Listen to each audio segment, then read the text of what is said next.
How's it going, YouTube? John here, and you may have already heard about the BendGate situation for the 2018 iPad Pro. You know, there's been videos with people bending the new iPad Pros and stuff like that.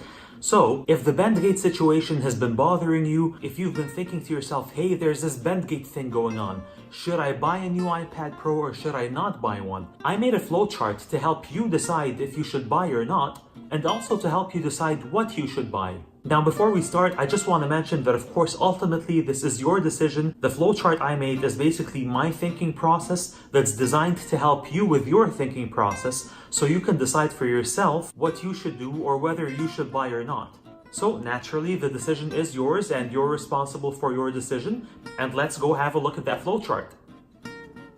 Okay, guys, so here is the flowchart, and naturally, the first question is BendGate a deal breaker for you?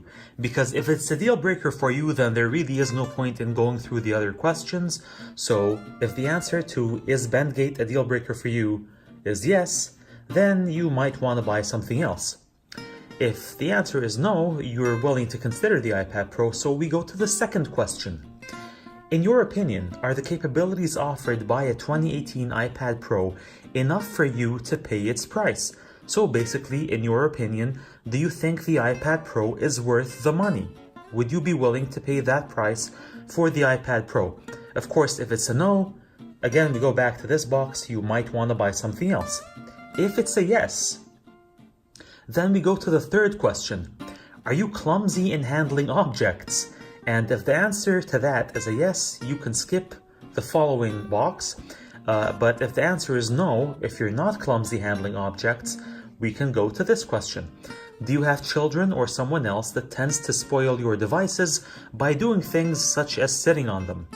If the answer to that is a no, as you see here, what I say is you might want to buy the iPad Pro on its own without buying a folio.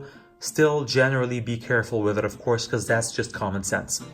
However, if your answer to are you clumsy in handling objects is a yes, or if you're not clumsy but you have kids or somebody else who tends to spoil your devices by doing stuff such as sitting on them, if the answer to that is yes, then comes this question. Are you willing to pay for a smart folio which would provide some protection for your iPad Pro?